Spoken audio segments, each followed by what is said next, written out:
Would you believe me if I told you I didn't even plan on getting this wave? There were two factors involving getting this. One was I had a bunch of affiliate credit from Entertainment Earth. Thank you guys so much for using those links. Second factor was Wade. He kept posting like videos for these and I thought they looked pretty good, so I wanted to check them out. Let's crack this open. I'm usually not a stickler for packaging, but I do like this Secret Wars card stock. Now, I don't have the 97 Wolverine, but I think this figure is fire. I really like what they did. The type of plastic they use, it's not too hard, it's not too soft. It's like that fine middle ground. In-hand impressions, this thing is great. I honestly like the paint, even the arm paint. I do like the arm hair. It just looks like they used a roller to just roll that one spot. I feel like it should have been more on the bicep and more on the tricep. Maybe just more from the hair. I don't know. I'm not a hair expert, but it would have been nice to see more. Wolverine's a pretty hairy guy. I do like the sheen they were able to get on this guy. The entire figure has a matte coat, which is rare for them. Usually they do like a shiny torso with matte legs. Prime example being this Black Suit Spider-Man. You see the upper torso is shiny, and then you come to the lower legs, like the thighs area, and it's matte. But they were able to get a full like matte coat on this guy. It's pretty nice. Hopefully they continue doing this with the rest of the figures. I know Jada Toys is pretty good with that, so let's see if Hasbro can keep it going. For accessories, he comes with two fisted hands, and he comes with obviously his clawed hands, but he also comes with this unmasked head, and I think this unmasked head is really nice. Even though Hasbro has a lollipop syndrome and they make big heads, the sculpt and the paint is still really nice. Now the head on him from the box, it is a nice head sculpt. The paint is where it should be, but I think the horns sit a little bit high for my liking.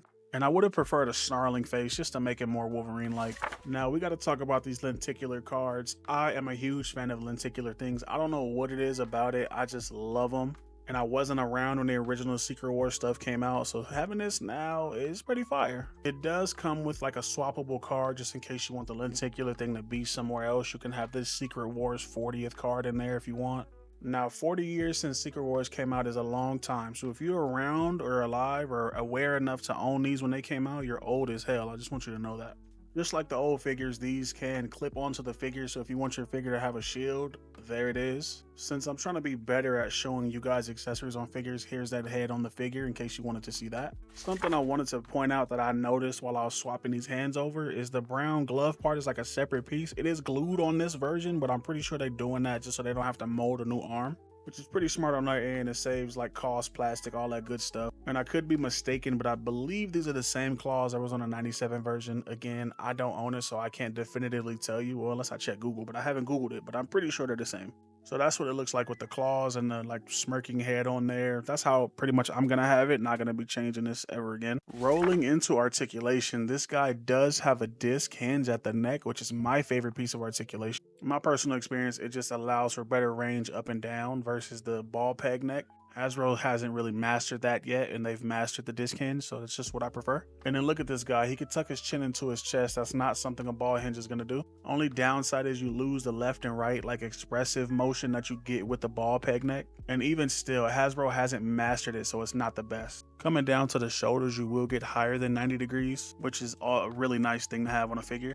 Full bicep swivel, clearly, double jointed elbows, but the bicep will run into the forearm, just standard operating procedure with Hasbro. I wanted to talk about these elbows because you can't see it on camera, but in person, the elbows are like they're like dirty compared to the bicep and the forearm. That's the main reason I returned my 97 Wolverine, is because the knees were like a crazy different color than the legs. Somebody explained it. I guess the knees and elbows are hard plastic and they inject all the mold around it. That's why you can't paint them, so they can't color match.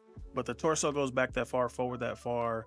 You do get a waist swivel. The belt will move up when you swivel the waist. You can't pull it down, but it'll move up anyway. Now the hips go up that far, which is better than a lot of other figures. They go back that far, and you do get a double jointed knee. Now we got to talk about these ankles. These ankles surprise me, not because of the range or how they look, but just look at what they did. They put a black disc in here to match the paint. I know somebody in the comments is going to say, well, they do this all the time. I don't buy a lot of Legends these days. I'm really like sparse. I cherry pick all of these. I only got this wave again because it was affiliate credit. And would you look at this? I actually did a size comparison. I remembered to do it, but here is this Wolverine. I think this is from the Sasquatch wave. I can't remember. I do like that figure a lot. The ankles though, this figure, they used some old ass boots from it and it was just terrible. I love the claws on this figure though. Now here it is next to a CT Toys Wolverine, and CT Toys is pretty small, so that just shows you that Hasbro has the height down pat. I love this CT Toys Wolverine. If you want a review, let me know in the comments. I also compared him to the now MCU used to be Fox Universe Wolverine, and my only problem with Hugh Jackman as Wolverine is he was 6'4" and he should have been like 5'3".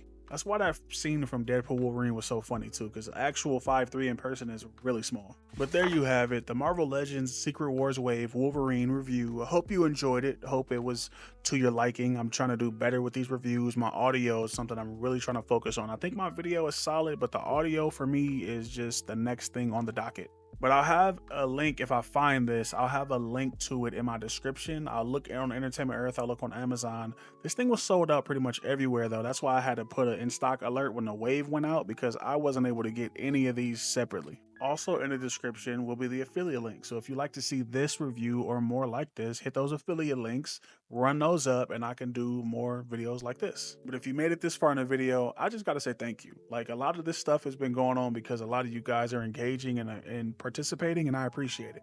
Like, comment, and subscribe, and I'm out.